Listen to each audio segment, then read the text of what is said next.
Nimeamua kuandaa voice hii kwa ajili yako wewe mwana Pi Network.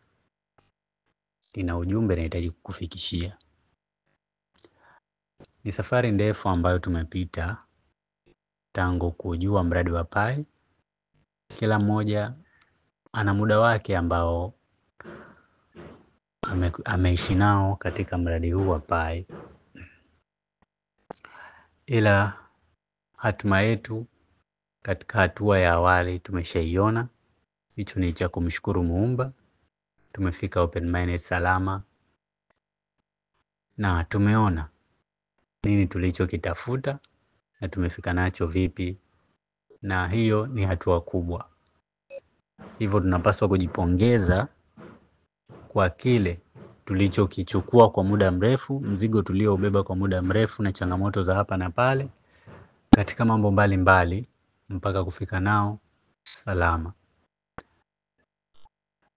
Tulipofika Open Mainnet kuna mambo mengi yametokea. Kama wewe ni mwana Pi utakuwa unaelewa nini ninachokimaanisha.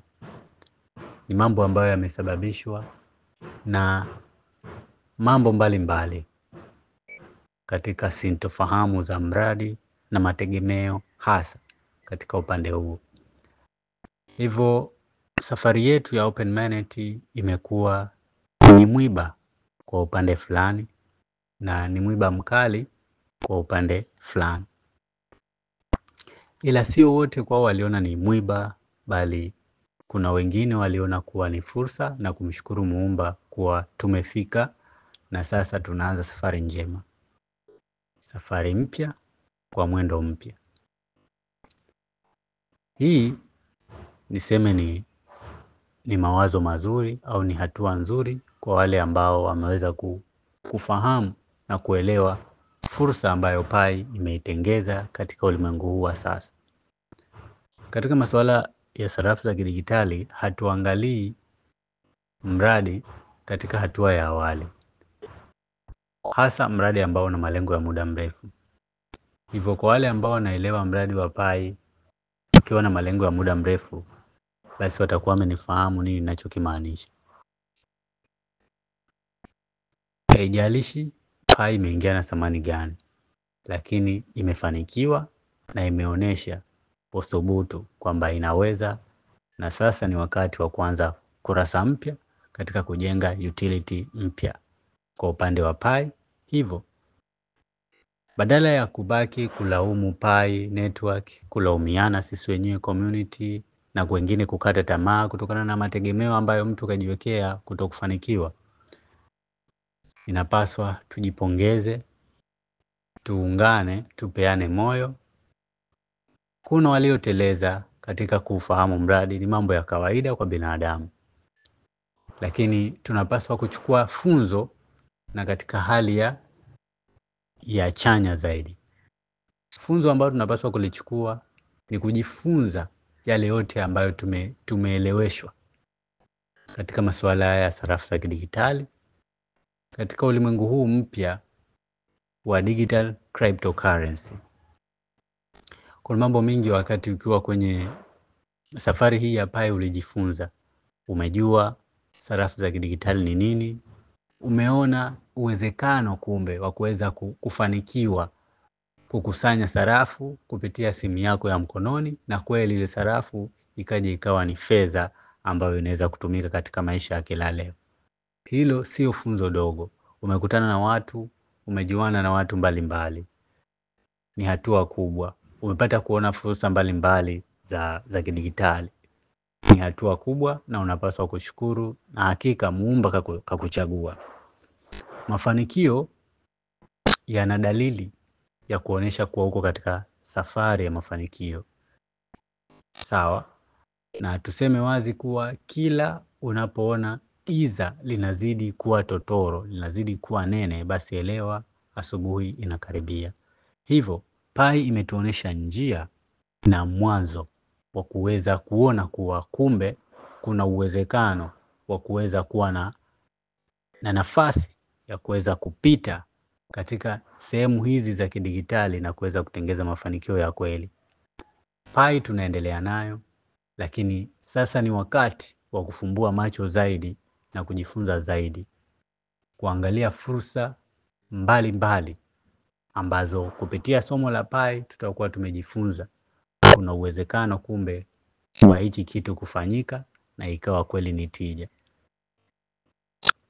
Wale ambao walijiunga Pi katika kipindi cha awali na wakawa wapo katika mradi katika userious sasa, natumai faida ambao wameipata kwenye Pi iliwapa furaha.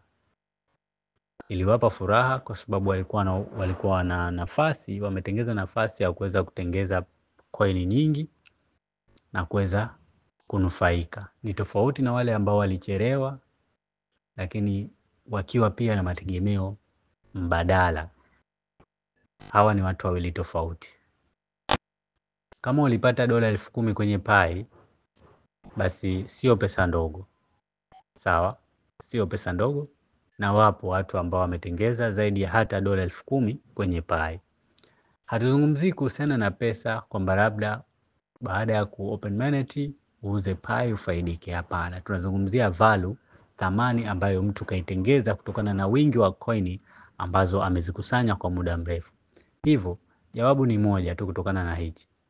Waliojiunga awali hawakudharau mradi wakaufahamu, wakakusanya coin za kutosha, ndio waliofaidika zaidi kuliko waliochelewa. Hili ni funzo kubwa ambalo tunapaswa kujifunza katika mradi wa Pi. Tukiwa huku tunaendelea kuulea mradi wetu wa Pi na kuusapoti, kuna fursa nyingi ambazo zipo ambazo sisi kupitia mradi wa Pi zimetufanya tujifunze. Hivyo ni wakati wa kuamka sasa na kurudi kuangalia upya namna gani unaweza ukachangamkia fursa hizi. Mradi wa Pi usikukatishe tamaa kwa kuwa labda haukuenda vile ambavyo ulivyotegemea. Bado una nafasi. Narudia tena, Muumba akakuchagua kukuingiza kwenye mradi wa Pi ukafahamu mambo yanavyofanya. Umefika mpaka open mainnet, sio safari ndogo, ni hatua kubwa.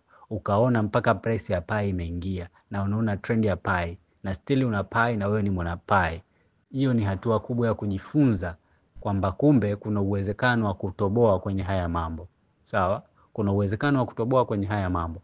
Kwa hiyo hakuna haja ya kukata tamaa kwa kuwa labda mimi nilitegemea hivi ikaja hivi.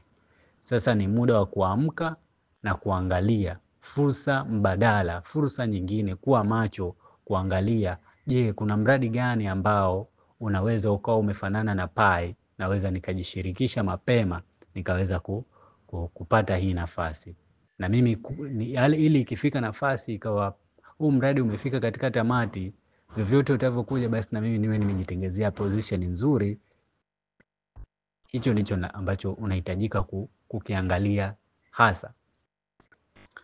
Miradi ipo mingi na hutaki kuamini kuwa hakuna mbadala wa mradi kama Pi. Kitu hicho unatakiwa ukiache kama unaamini hivyo. Kwa sababu innovation, Pi imeonyesha njia na ubunifu na uvumbuzi.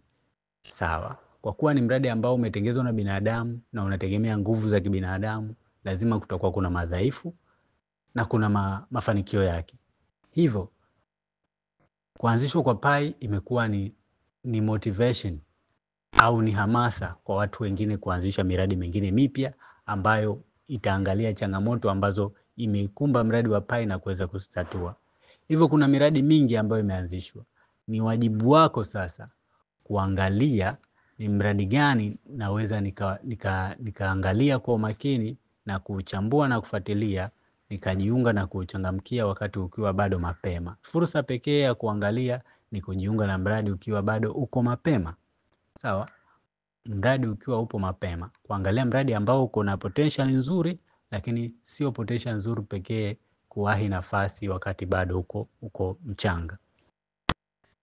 So, lengo la kuweza kutuma ujumbe huu kwako ni kuweza kukurudisha kambini.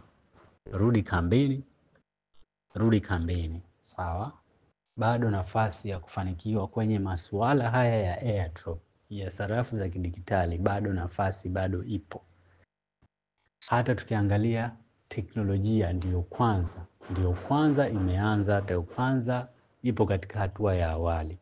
Sawa. Kwa hiyo usilimiti nafasi yako ya mafanikio, usilimiti nafasi yako ukajizulumu nafasi yako ya mafanikio katika tasnia hii ya masuala ya blockchain kwa sababu umeshindwa kufanikiwa au umeshindwa kupata kile ulichokitarajia kwenye mradi wa Pi.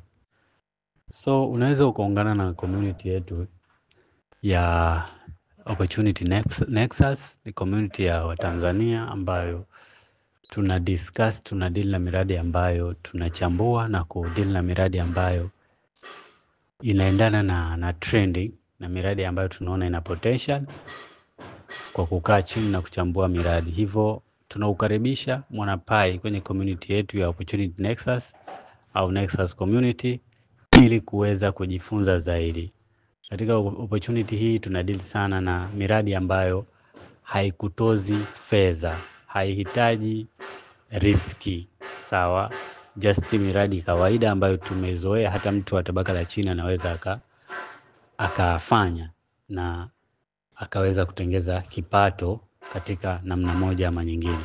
So tunaukaribisha, rudi kambini, changamka, sahau yaliyopita, anza kazi. Wenyewe wanasema pania, pull up your socks. Sawa. Kwa hiyo ni hivyo, tunakukaribisha, karibu sana, ungana nasi tuweze kujenga jamii ya Tanzania ya kidigitali yenye manufaa kwa future ya maisha yetu. Asante.